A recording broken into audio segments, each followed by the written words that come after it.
투자 사기 경험담. 오늘 이 영상을 시작하면서 제 손은 떨리고 있습니다. 이 이야기를 세상에 꺼내놓는 것이 쉽지 않았습니다. 하지만 저는 결심했습니다. 제가 겪은 이 끔찍한 경험이 여러분 중 단 한 명이라도 같은 함정에 빠지는 것을 막을 수 있다면 이 수치심과 고통을 드러내는 것이 의미가 있을 것이라고 말입니다. 오늘은 제가 겪은 투자 사기 이야기를 들려드리려 합니다. 45년을 살아온 제 인생에서 가장 어두운 순간, 7억 5천만 원이라는 천문학적인 빚을 지게 된 과정, 그리고 그 과정에서 제가 어떻게 속았는지, 사기꾼들이 어떤 심리적 기법을 사용했는지 낱낱이 공개하겠습니다. 이 영상이 여러분께 경각심을 드리고 저와 같은 피해를 예방하는데 조금이라도 도움이 되길 간절히 바랍니다. 그럼 시작하겠습니다. 평범했던 일상. 한 달 반 전, 저는 모든 것이 무너지는 기분을 경험했습니다. 하지만 그 이야기를 하기 전에 먼저 제가 어떤 사람이었는지 말씀드려야 할 것 같습니다. 저는 건축업에 종사하는 45세 남성입니다. 20대 초반부터 이 일을 시작해서 어느덧 20년이 넘는 세월을 이 분야에서 보냈습니다. 처음엔 작은 건설 회사에서 일용직 노동자로 시작했지만 성실함과 책임감을 인정받아 조금씩 올라갔습니다. 현장 감독을 거쳐 10년 전에는 제 작은 건축 회사를 차렸습니다. 회사라고 해봐야 직원 5명 정도의 소규모 업체였지만 저에게는 자랑스러운 제 사업이었습니다. 성실하게 일했고 품질로 승부했습니다. 대형 프로젝트는 못 맡아도 소규모 주택 리모델링이나 상가 인테리어 같은 일들로 꾸준히 수입이 있었습니다. 무엇보다 저는 어머니의 가르침을 늘 가슴에 새기고 살았습니다. 빚이나 대출 없이 살아라. 그게 제일 중요하다. 어머니는 젊은 시절 아버지가 사업 실패로 빚에 시달리다가 돌아가신 후 혼자 저와 동생을 키우셨습니다. 그 고생을 누구보다 잘 아는 저는 평생 어머니의 그 말씀을 지키며 살아왔습니다. 대출 한 번 받지 않고 현금으로만 거래했습니다. 카드빚도 만들지 않았습니다. 제가 번 돈 안에서만 생활했습니다. 주변에서는 제가 너무 보수적이라고 했습니다. 요즘 세상에 레버리지를 활용해야지. 대출 받아서 사업 확장하면 더 벌 수 있는데. 이런 말들을 많이 들었지만 저는 흔들리지 않았습니다. 아니, 흔들리지 않았다고 생각했습니다. 경기 침체의 그림자. 그런데 3년 전부터 상황이 달라지기 시작했습니다. 부동산 경기가 침체되면서 건설 경기도 함께 얼어붙었습니다. 신규 프로젝트는 줄어들었고 기존 고객들도 리모델링을 미루기 시작했습니다. 처음 1년은 그래도 버틸만 했습니다. 그동안 모아둔 여유 자금이 있었으니까요. 하지만 2년째로 접어들면서 상황은 점점 더 어려워졌습니다. 일감이 줄어들었지만 직원들은 여전히 5명이었습니다. 저는 그들을 해고할 수 없었습니다. 다들 가족이 있는 사람들이었고 저와 오랫동안 함께 일해온 동료들이었습니다. 직원들 월급을 주고 나면 제 생활비가 모자라기 시작했습니다. 처음에는 조금씩이었습니다. 한 달에 50만 원, 100만 원 정도 부족했습니다. 그래도 저는 제 저축에서 메웠습니다. 곧 나아질 거야. 조금만 더 버티면 돼. 하지만 시간이 갈수록 상황은 나아지지 않았고 오히려 더 악화되었습니다. 3년째로 접어들 무렵 저의 저축은 바닥을 드러내기 시작했습니다. 밤마다 잠을 이룰 수 없었습니다. 이번 달 월급은 어떻게 주지? 다음 달엔? 언제까지 이렇게 버틸 수 있을까? 이런 생각들이 끊임없이 제 머릿속을 맴돌았습니다. 가족들에게는 말할 수 없었습니다. 아내는 회사가 여전히 잘 되고 있다고 믿고 있었고 아이들은 아무것도 모르고 학교에 다니고 있었습니다. 저는 혼자 이 짐을 지고 있었습니다. 그리고 바로 그 순간, 가장 취약한 그 순간에 그가 나타났습니다. 구원자의 등장. 그날은 금요일 저녁이었습니다. 한 주간의 고된 일을 마치고 현장 사무실에서 서류 정리를 하고 있었습니다. 직원들은 모두 퇴근한 후였고 저 혼자 남아 있었습니다. 그때 전화가 울렸습니다. 오랜만에 연락하는 지인 김 대리였습니다. 김 대리는 5년 전에 제가 맡았던 프로젝트에서 알게 된 사람이었습니다. 당시 그는 자재업체 직원이었고 우리는 몇 번 같이 저녁도 먹고 그럭저럭 친하게 지냈습니다. 프로젝트가 끝난 후로는 가끔 연락하는 정도였지만 나쁜 감정은 전혀 없는 사이였습니다. 형님, 오랜만이에요. 요즘 어떻게 지내세요? 그의 목소리는 밝았습니다. 저는 힘들다는 말 대신 그럭저럭 지내지라고 대답했습니다. 형님, 제가 요즘 괜찮은 부업을 하나 하고 있는데 혹시 관심 있으세요? 순간 제 심장이 뛰기 시작했습니다. 부업이라는 단어가 제 귀에 들어온 순간 저는 이미 관심을 가지고 있었습니다. 무슨 부업인데? 인터넷을 통한 상품 중개예요. 요즘 이게 정말 잘 되더라고요. 저는 조심스럽게 물었습니다. 스마트 스토어 같은 거야? 아니요. 그것보다 훨씬 간단해요. 팝패치라고 들어보셨어요? 팝패치. 저는 그 이름을 처음 들었습니다. 그게 뭔데? 해외 명품을 중개하는 플랫폼이에요. 전 세계적으로 유명한 사이트죠. 우리가 할 일은 간단해요. 그 플랫폼에 있는 상품들을 중개만 하면 돼요. 재고를 가질 필요도 없고 배송도 플랫폼에서 다 처리해줘요. 그의 설명은 매우 그럴듯하게 들렸습니다. 그게 정말 돈이 돼? 형님, 저 요즘 한 달에 500만 원은 그냥 벌어요. 일도 거의 안 하고요. 그냥 앱에서 클릭 몇 번만 하면 돼요. 500만 원. 그 금액이 제 머릿속에서 계속 맴돌았습니다. 한 달에 500만 원이면 직원 월급 걱정을 덜 수 있습니다. 제 생활비도 충분히 마련할 수 있습니다. 형님, 요즘 경기가 안 좋잖아요. 건설업도 힘들다고 들었어요. 이거 진짜 기회예요. 그는 제 상황을 정확히 알고 있었습니다. 아니, 어쩌면 짐작하고 있었을지도 모릅니다. 근데 얼마나 투자해야 돼? 그게 등급이 있어요. 적게는 500만 원부터 시작할 수 있는데 형님 같으면 2천만 원 정도 하시면 좋을 것 같아요. 그러면 수익률이 훨씬 높거든요. 2천만 원. 결코 작은 돈이 아니었습니다. 하지만 제게는 아직 그 정도 여유 자금이 있었습니다. 비상금으로 모아둔 돈이었지만 지금이 바로 그 비상 상황 아닐까요? 형님, 제가 다음 주 초에 형님 사무실로 찾아가서 자세히 설명해 드릴게요. 일단 생각해 보세요. 전화를 끊고 나서 저는 한참을 생각했습니다. 치밀한 설득. 다음 주 월요일 김 대리가 제 사무실로 찾아왔습니다.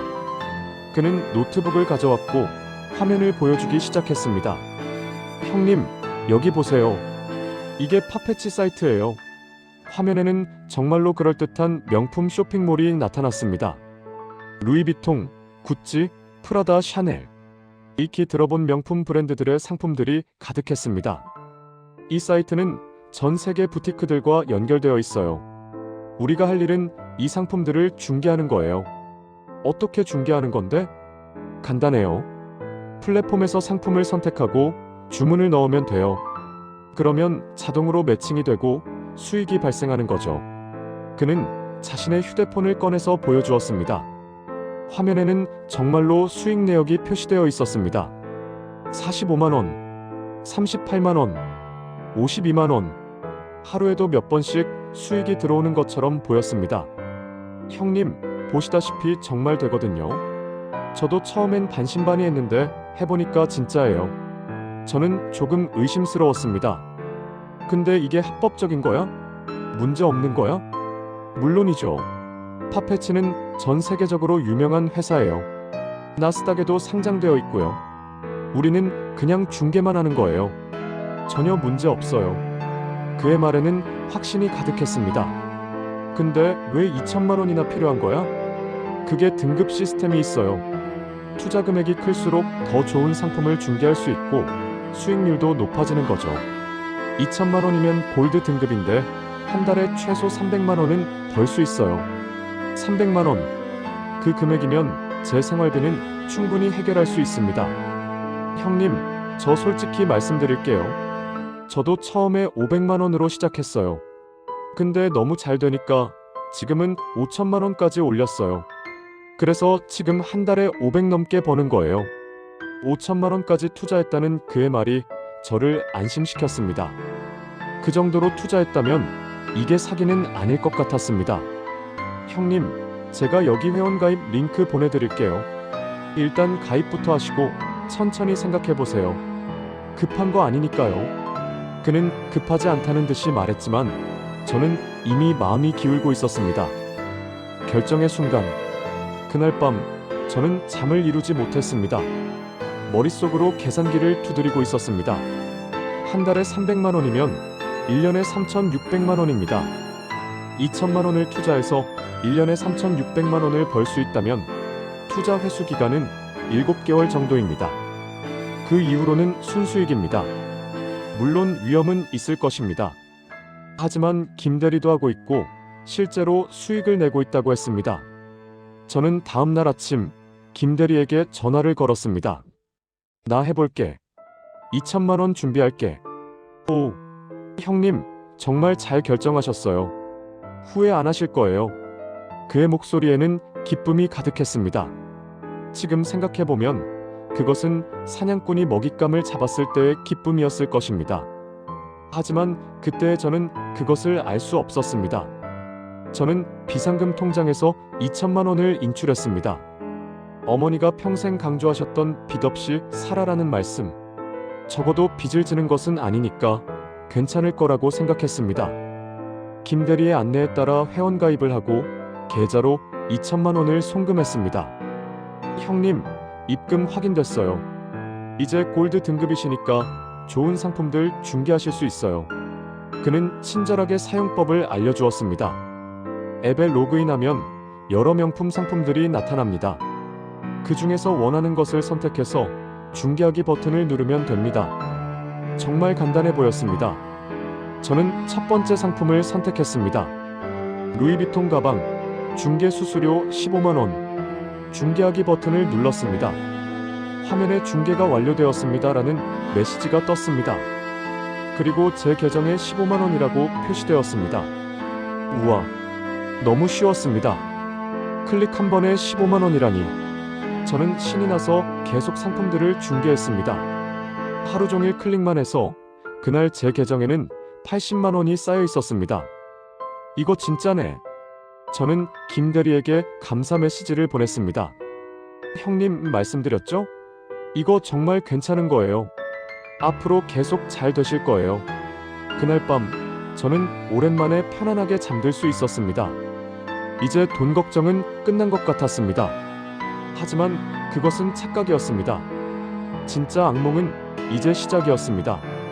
첫 번째 요구. 일주일 후 저는 출금을 시도했습니다. 계정에 쌓인 금액이 500만 원이 넘었기 때문입니다. 하지만 출금 버튼을 누르자 예상치 못한 메시지가 나타났습니다. 출금하시려면 먼저 추가 인증이 필요합니다. 추가 인증?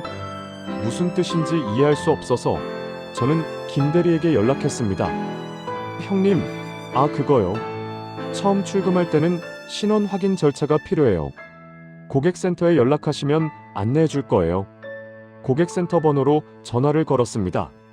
전화를 받은 상담원은 친절한 목소리로 설명했습니다. 고객님, 처음 출금하실 때는 플랫폼 수수료를 내셔야 해요. 골드 등급의 경우 300만 원입니다. 네? 300만 원이요? 그런 얘기는 처음 듣는데요. 약관에 명시되어 있습니다, 고객님. 이건 플랫폼 이용료의 일종이고 한 번만 내시면 됩니다. 그 이후로는 자유롭게 출금하실 수 있어요. 저는 당황했지만 계정에 500만 원이 있으니 300만 원을 내더라도 200만 원은 남습니다. 그리고 앞으로도 계속 수익을 낼 수 있으니 그 정도는 감수할 수 있다고 생각했습니다. 저는 300만 원을 추가로 입금했습니다. 입금 확인되었습니다. 48시간 이내에 출금 가능하도록 처리해드리겠습니다. 48시간. 이틀이면 되는 것이니 기다릴 수 있었습니다. 두 번째 요구. 이틀 후 저는 다시 출금을 시도했습니다. 하지만 또다시 메시지가 나타났습니다. 출금 대기 중입니다. 고객센터에 문의하세요. 다시 고객센터에 전화를 걸었습니다. 이번에는 다른 상담원이 받았습니다. 고객님, 출금 심사 중에 문제가 발견되었습니다. 무슨 문제요? 고객님의 중개 활동 중에 일부 거래가 의심거래로 분류되었습니다. 이를 해제하시려면 보증금을 추가로 입금하셔야 합니다. 보증금이요? 그게 얼마인데요? 500만 원입니다. 이 금액은 나중에 전액 환불됩니다.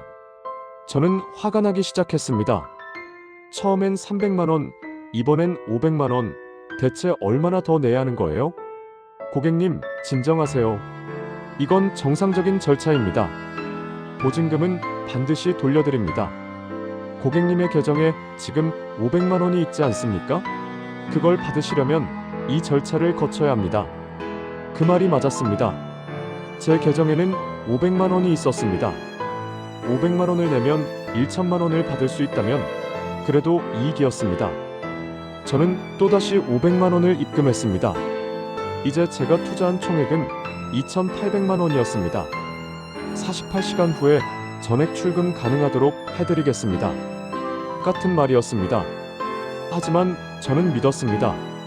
이번에는 정말 받을 수 있을 거라고. 세 번째 요구. 이틀 후 저는 다시 출금을 시도했습니다. 그리고 또다시 메시지가 나타났습니다. 시스템 점검 중입니다. 출금이 일시 중지되었습니다. 저는 곧바로 고객센터에 전화를 걸었습니다. 대체 무슨 일입니까? 왜 계속 출금이 안 되는 거죠? 고객님, 죄송합니다. 현재 플랫폼 전체의 시스템 점검이 진행 중입니다. 언제까지 걸리는데요? 정확한 시일은 말씀드리기 어렵습니다만 최대한 빨리 처리하도록 하겠습니다. 저는 불안해지기 시작했습니다. 뭔가 잘못되고 있다는 느낌이 들었습니다. 하지만 김 대리에게 연락하자 그는 저를 안심시켰습니다. 형님, 저도 그런 경험 있어요. 가끔 시스템 점검할 때가 있어요. 조금만 기다리시면 돼요. 너는 출금 잘 되고 있어? 네, 저는 문제 없어요. 형님도 곧 해결될 거예요. 그의 말을 믿고 저는 며칠을 기다렸습니다. 하지만 일주일이 지나도 상황은 변하지 않았습니다. 그리고 그때 더 충격적인 연락이 왔습니다. 고객님, 시스템 점검이 완료되었습니다. 하지만 고객님의 계정에서 추가 문제가 발견되었습니다. 무슨 문제요? 고객님의 등급이 골드에서 플래티넘으로 자동 승급되었습니다. 이에 따라 플랫폼 이용료를 추가로 납부하셔야 합니다. 얼마요? 1천만 원입니다. 1천만 원. 저는 말문이 막혔습니다. 제가 승급을 요청한 적이 없는데요. 자동 승급 시스템입니다, 고객님. 고객님의 중개 실적이 우수해서 자동으로 승급된 겁니다. 좋은 일 아닙니까? 좋은 일이긴 무슨. 저는 그냥 제 돈 찾고 싶은데요. 고객님, 진정하세요. 플래티넘 등급이 되시면 훨씬 더 많은 수익을 내실 수 있습니다. 1천만 원만 입금하시면 즉시 출금 가능하도록 해드리겠습니다. 저는 고민에 빠졌습니다. 이미 2,800만 원을 투자했습니다. 여기서 포기하면 그 돈을 다 잃는 것입니다. 하지만 1천만 원을 더 넣으면 총 3,800만 원이 됩니다. 그 돈을 모두 받을 수 있다면, 아니, 적어도 원금이라도 찾을 수 있다면, 저는 결국 저축보험을 해약했습니다. 그리고 1천만 원을 더 입금했습니다. 이제 제가 투자한 총액은 3,800만 원이었습니다. 무한의 늪. 하지만 이야기는 여기서 끝나지 않았습니다. 며칠 후 또 다른 요구가 왔습니다. 세금 문제로 출금이 보류되었습니다. 세금 800만 원을 납부하세요. 그 다음 주에는 보안 인증료 500만 원이 필요하다고 했습니다. 그리고 그 다음에는 국제송금 수수료 600만 원이 필요하다고 했습니다. 매번 그들은 이번이 마지막입니다 라고 했습니다. 매번 그들은 곧 전액 출금 가능합니다 라고 했습니다. 그리고 매번 저는 믿었습니다. 아니, 믿고 싶었습니다. 이미 너무 많은 돈을 투자했기에 여기서 포기할 수 없었습니다. 이것을 심리학에서는 매몰 비용의 오류라고 부른다는 것을 나중에 알게 되었습니다. 이미 투자한 돈 때문에 계속해서 더 투자하게 되는 심리적 함정. 바로 그 함정에 제가 빠진 것입니다. 저는 제 명의로 된 모든 것을 팔기 시작했습니다. 차를 팔았습니다. 주식을 팔았습니다. 보험을 해약했습니다. 그래도 부족했습니다. 그들이 요구하는 금액은 계속 늘어났고 저는 더 이상 낼 돈이 없었습니다. 최악의 결정. 그때 저는 인생 최악의 결정을 내렸습니다. 대출을 받기로 한 것입니다. 어머니의 가르침. 빚이나 대출 없이 살아라. 평생 지켜온 그 원칙을 깨는 순간이었습니다. 하지만 저는 스스로를 설득했습니다. 지금까지 투자한 돈이 5천만 원이 넘는다. 이대로 포기할 수는 없다. 조금만 더 버티면 된다. 그러면 모든 돈을 받을 수 있다. 대출을 받아서 마지막으로 필요한 금액을 내면 전액 출금하고 대출도 바로 갚으면 된다. 이런 생각으로 저는 은행을 찾아갔습니다. 하지만 제 신용으로는 큰 금액을 빌릴 수 없었습니다. 은행 직원은 담보가 필요하다고 했습니다. 저는 제 집을 담보로 잡혔습니다. 제 아내와 아이들이 살고 있는 그 집을 1억 원의 대출을 받았습니다. 서류에 서명하는 순간 제 손은 떨리고 있었습니다. 하지만 저는 멈출 수 없었습니다. 이미 너무 깊이 빠져 있었습니다. 1억 원을 입금했습니다. 고객님, 이제 모든 절차가 완료되었습니다. 24시간 이내에 전액 출금 가능합니다. 상담원의 말에 저는 안도의 한숨을 쉬었습니다. 드디어 끝났구나. 하지만 그것은 끝이 아니었습니다. 24시간 후 출금을 시도했을 때 또다시 메시지가 나타났습니다. 계정이 동결되었습니다. 고객센터에 문의하세요.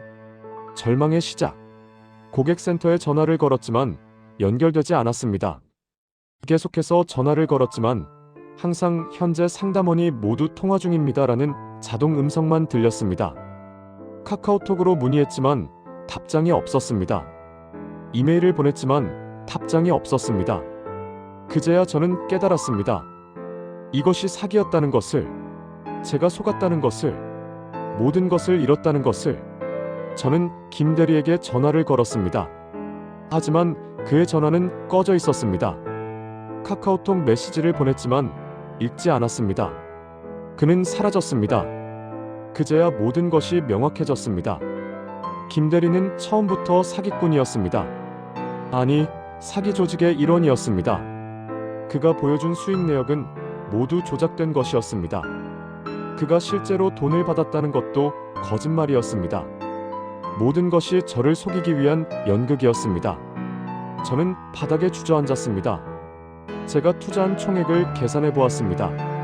처음 투자금 2천만 원, 플랫폼 수수료 300만 원, 보증금 500만 원, 플래티넘 이용료 1천만 원, 세금 800만 원, 보안 인증료 500만 원, 국제 송금 수수료 600만 원, 추가 요구 금액들 2,800만 원, 대출금 1억 원, 총 1억 8천만 원, 그리고 대출 이자까지 포함하면 저는 계산을 멈췄습니다.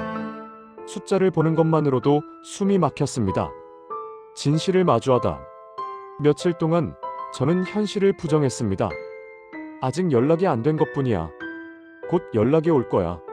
시스템 오류일 거야. 곧 해결될 거야. 내 돈은 안전할 거야. 하지만 시간이 갈수록 현실은 명확해졌습니다. 저는 사기를 당한 것입니다. 완전히 철저하게 속은 것입니다.